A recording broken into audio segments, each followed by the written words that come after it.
जय श्री कृष्ण दोस्तों, श्रीमद् भगवद गीता के चौथे अध्याय में आपका स्वागत है। हम सभी 18 अध्याय आपके लिए संस्कृत श्लोकों के सरल हिंदी अनुवाद के साथ आपके लिए लेकर आ रहे हैं, ताकि आप इसे आसानी से समझ सके। इसके लिए कृपया लाइक करें, कमेंट करें, शेयर करें और सब्सक्राइब कीजिए आपका अपना YouTube चैनल दिशाएं डायरेक्शंस इन लाइफ। तीसरे अध्याय के श्लोक 4 से 21 तक में भगवान ने कई प्रकार के नियत कर्मों के आचरण की आवश्यकता बताई। फिर 30वें श्लोक में भक्ति प्रधान कर्मयोग की विधि से ममता, आसक्ति और कामनाओं का सर्वथा त्याग करके प्रभु प्रीत्यर्थ कर्म करने की आज्ञा दी।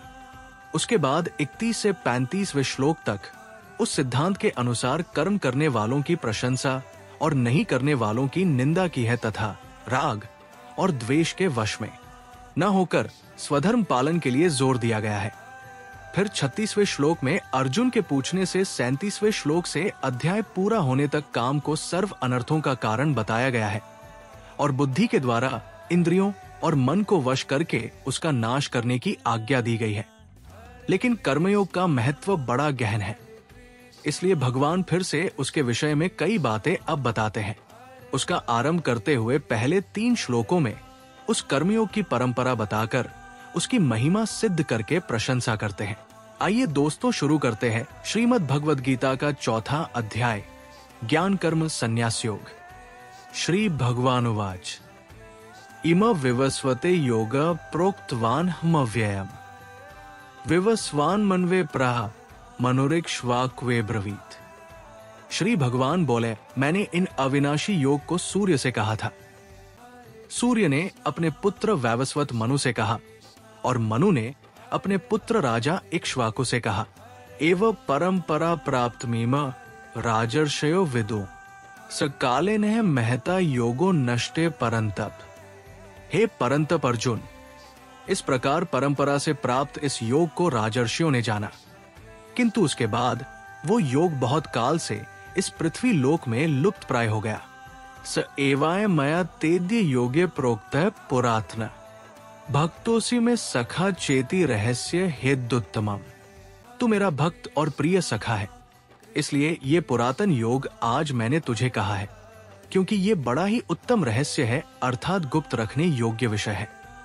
अर्जुन उवाच अपरम भवतो जम परन जन्म विवस्वता कथमे तद विजानिया त्वमादो प्रोक्तवानेति।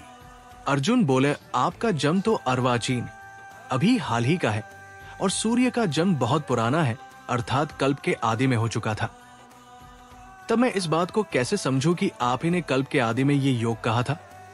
श्री भगवानुवाच बहूनि में व्यतीतानि जन्मानि तव चार्जुन तान्ये वेद सर्वाणि न त्वं वेद परंतप। भगवान श्री कृष्ण कहते हैं, हे अर्जुन, मेरे और तुम्हारे अनेक जन्म बीत चुके हैं, उन सबको मैं जानता हूं, लेकिन तुम उन्हें नहीं जानते। इस श्लोक में भगवान श्री कृष्ण अपनी दिव्यता और अर्जुन की मानवीय सीमा का वर्णन करते हैं। वे अर्जुन को बताते हैं कि उन्होंने और अर्जुन ने कई जन्म लिए हैं, लेकिन उनमें ये अंतर है कि कृष्ण अपनी सभी योनियों को याद रखते हैं, जबकि अर्जुन ऐसा करने में असमर्थ है। भगवान श्री कृष्ण अपनी ईश्वरत्व को प्रकट करते हैं और ये बताते हैं कि वे हर युग में जन्म लेते हैं, लेकिन उनका जन्म केवल धर्म की रक्षा और अधर्म के विनाश के लिए होता है। उनके लिए समय और जन्म माया के अधीन नहीं है। भगवान अर्जुन को आश्वस्त करते हैं कि वे सर्वज्ञ हैं और उनके मार्गदर्शन से अर्जुन को अपने कर्तव्य का पालन करना चाहिए। ये अर्जुन के आत्मविश्वास को बढ़ाने और उनके संशय को दूर करने के लिए कहा गया है। अजोपि सन्न व्ययात्मा भूतानाम ईश्वरोपि सन प्रकृति स्वामधिष्ठाय संभवाम्यात्म माया। मैं अजन्मा और अविनाशी स्वरूप होते हुए भी तथा समस्त प्राणियों का ईश्वर होते हुए भी अपनी प्रकृति को अधीन करके अपनी योगमाया से प्रकट होता हूं। यदा यदा ही धर्मस्य ग्लानिर्भवति भारत अभ्युत्थान मधर्मस्य तदात्मानं सृजाम्यहम्। भगवान श्री कृष्ण कहते हैं, हे भारत, अर्जुन, जब जब धर्म की हानि होती है और अधर्म का उत्थान होता है, तब तब मैं स्वयं अपने दिव्य रूप में प्रकट होता हूं।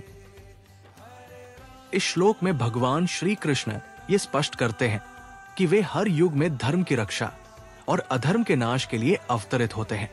धर्म का अर्थ केवल धार्मिक क्रियाकलापों से नहीं है, बल्कि ये संपूर्ण जीवन में सत्य, न्याय, नैतिकता और कर्तव्य पालन का प्रतीक है। जब समाज में सत्य और न्याय का पतन होता है, तब धर्म की हानि होती है। अधर्म का अर्थ है अन्याय, अत्याचार और नैतिक मूल्यों का पतन। जब समाज में अधर्म का प्रभाव बढ़ने लगता है, तो भगवान स्वयं उसे समाप्त करने के लिए अवतरित होते हैं। भगवान श्री कृष्ण यहाँ ये बताते हैं कि उनका अवतार केवल लोक कल्याण और धर्म की पुनर्स्थापना के लिए होता है। ये दैवीय हस्तक्षेप समाज में संतुलन बनाए रखने के लिए आवश्यक है। भगवान का अवतार लेना सामान्य मानव जन्म नहीं है। ये उनकी लीला, दिव्य क्रिया का हिस्सा है, जिसे वे समाज के कल्याण के लिए करते हैं। अर्जुन को यह संदेश दिया गया है कि धर्म की रक्षा के लिए कर्तव्य पालन आवश्यक है। युद्ध केवल भौतिक उद्देश्य के लिए नहीं है, बल्कि धर्म की स्थापना का एक माध्यम है। समाज में धर्म का पालन सत्य और नैतिकता बनाए रखने के लिए आवश्यक है।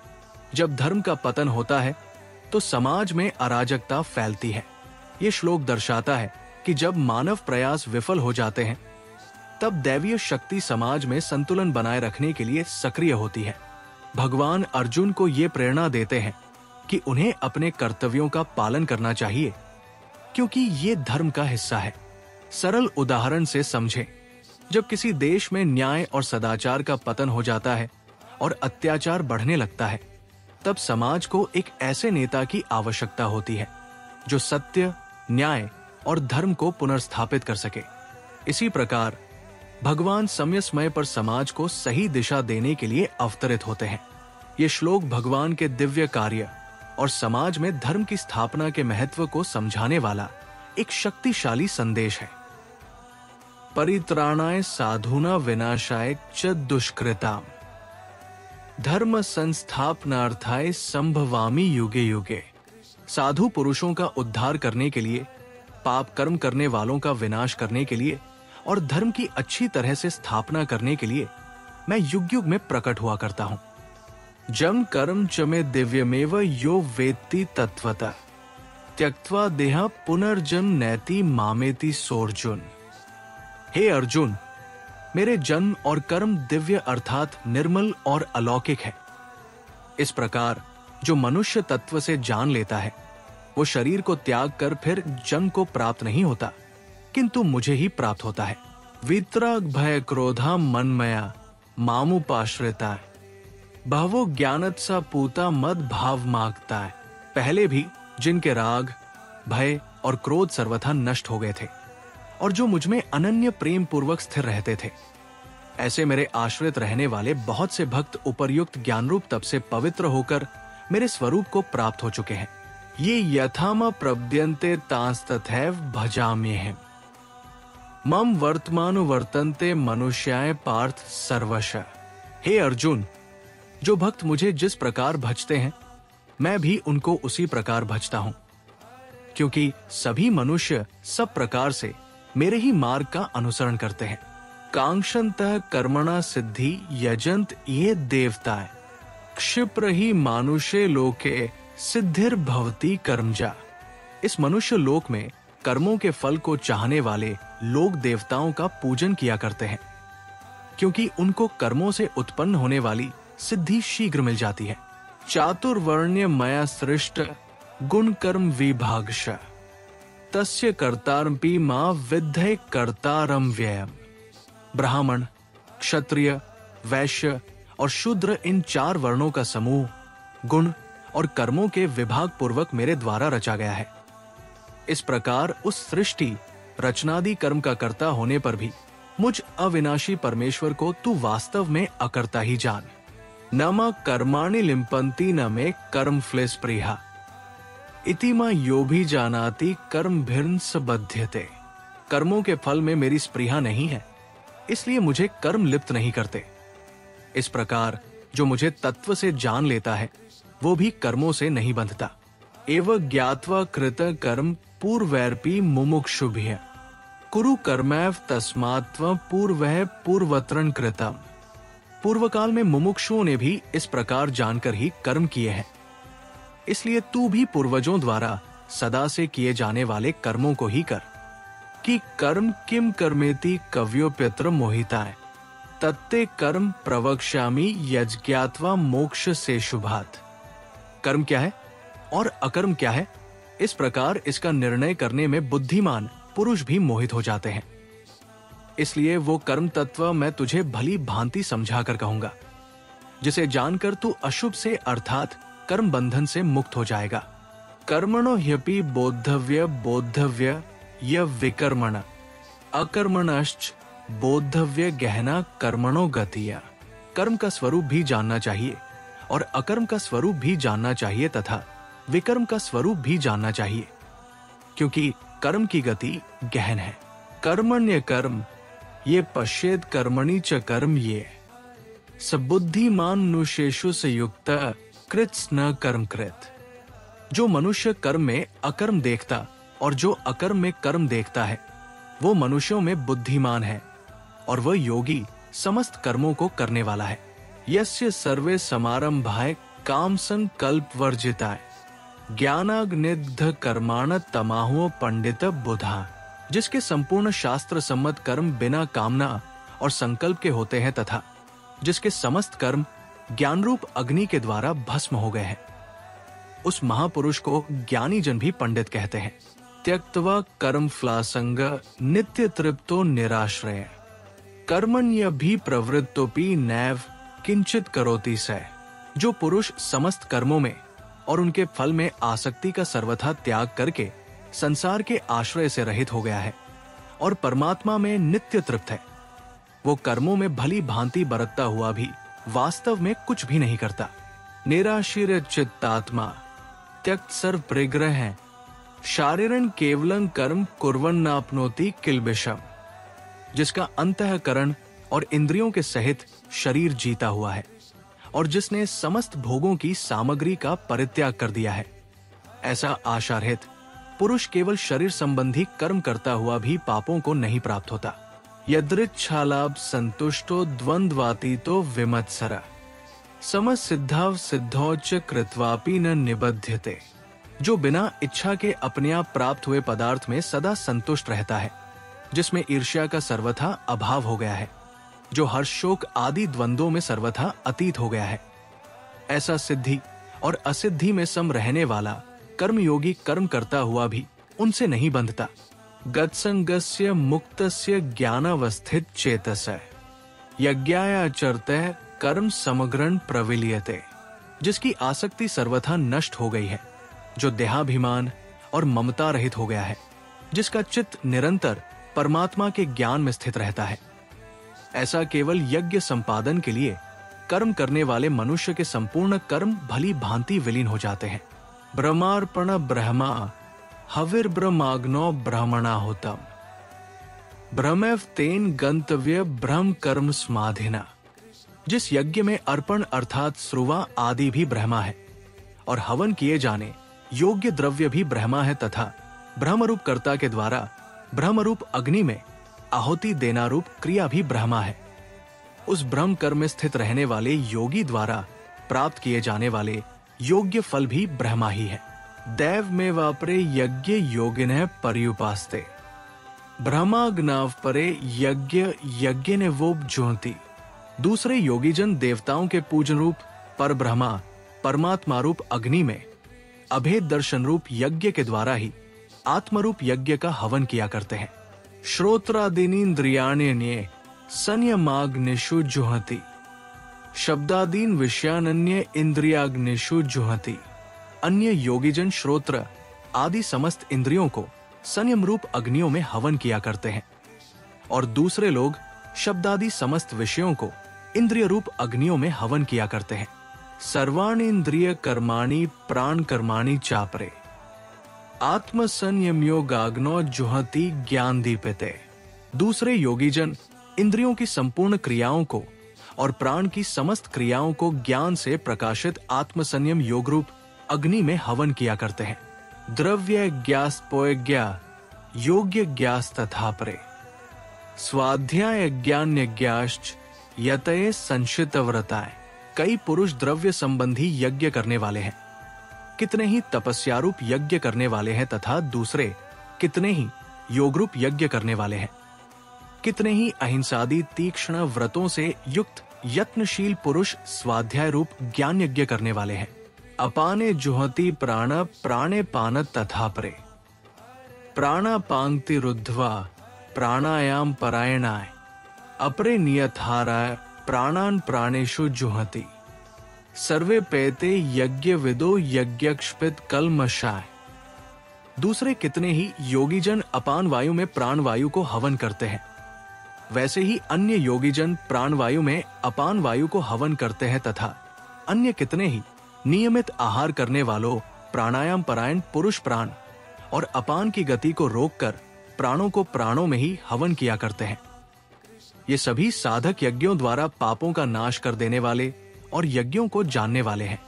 यज्ञ शिष्ट अमृत भुजो यान्ति ब्रह्मा सनातम नाय लोकोस्त्यज्ञस्य कुतोन्य कुरुसत्तम।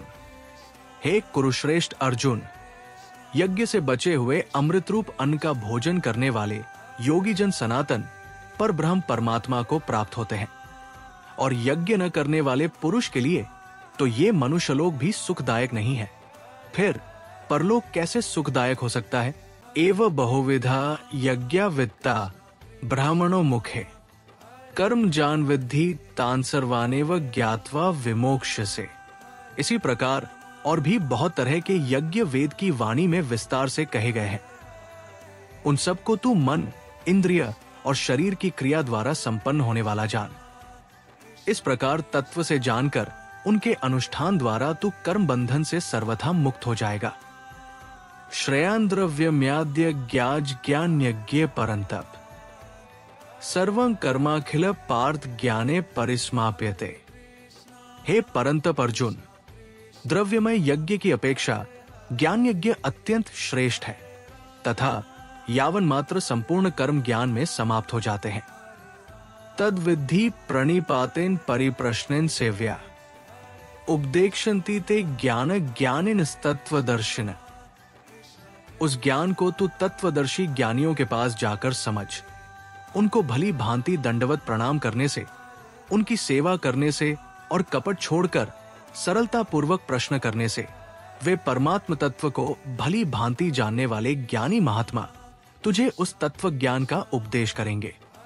यज्ञात्वा न पुनर्मोमेव यास्यसि पांडव येन भूतान्य शेषेन द्रक्ष्यस्यात्मन्यथो मयि।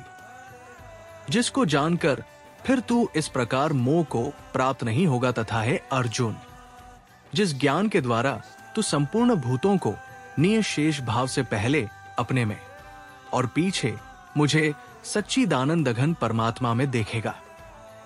अपि चेतसी पापेभ्य सर्वेभ्य पापकृत्तमा सर्वं ज्ञान प्लवेन वृजन संतरिष्यसि। यदि तू अन्य सब पापियों से भी अधिक पाप करने वाला है तो भी तू ज्ञान रूप नौका द्वारा निसंदेह संपूर्ण पाप समुद्र से भली भांति तर जाएगा।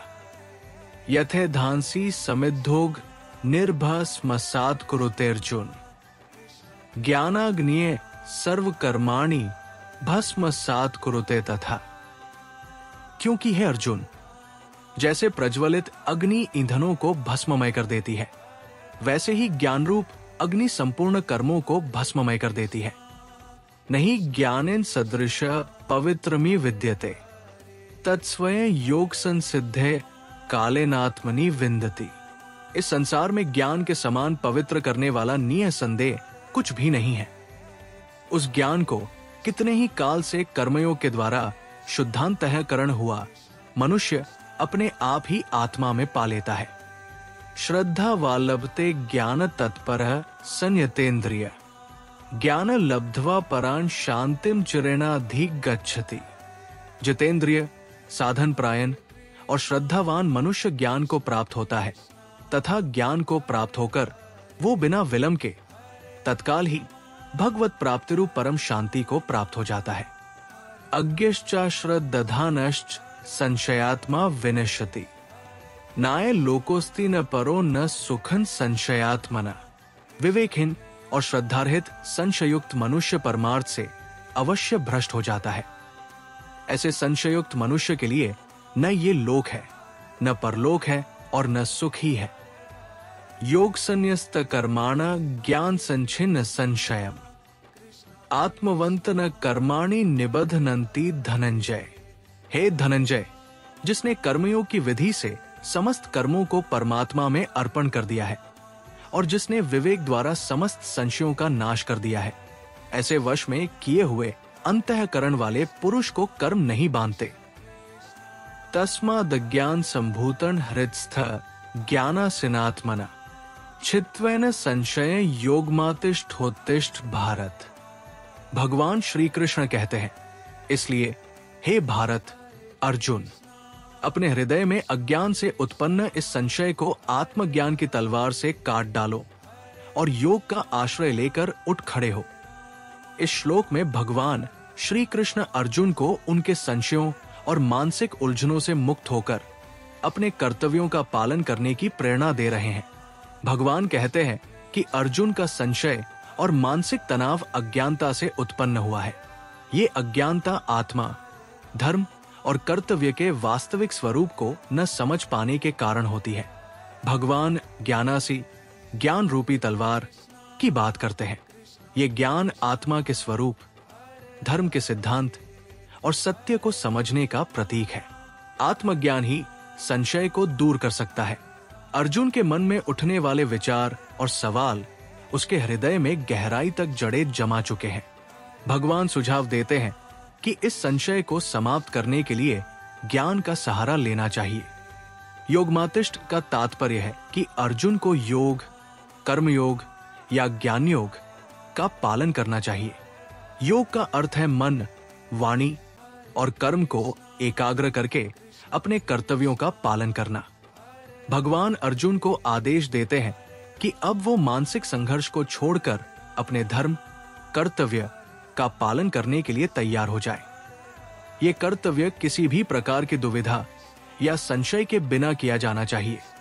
ये श्लोक हमें जीवन में आने वाली उलझनों और संशयों को आत्मज्ञान और आत्मविश्वास के माध्यम से दूर करने की शिक्षा देता है।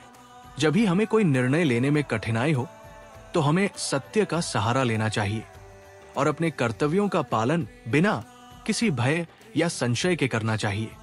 सरल शब्दों में, अर्जुन की तरह अगर हमारे मन में किसी भी काम को लेकर संशय हो तो हमें ज्ञान और आत्मविश्वास के सहारे उस संशय को दूर करना चाहिए और अपने काम में लग जाना चाहिए।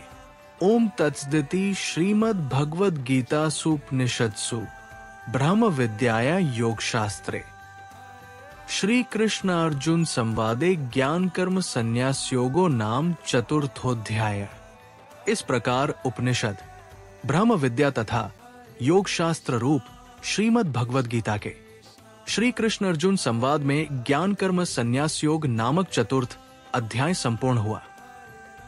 ये श्लोक हमें यह सिखाता है कि गीता का प्रत्येक अध्याय आत्मज्ञान, धर्म और योग का मार्गदर्शन करने वाला ग्रंथ है। चतुर्थ अध्याय में यह स्पष्ट किया गया है कि ज्ञान और कर्म का सही उपयोग कैसे जीवन को मोक्ष की ओर ले जा सकता है। अगले 5वें अध्याय के लिए हम जल्द मिलेंगे और आप अपने YouTube चैनल दिशाएं direction in life YouTube channel को सब्सक्राइब और शेयर करना न भूलना। तब तक के लिए दोस्तों, जय श्री कृष्ण।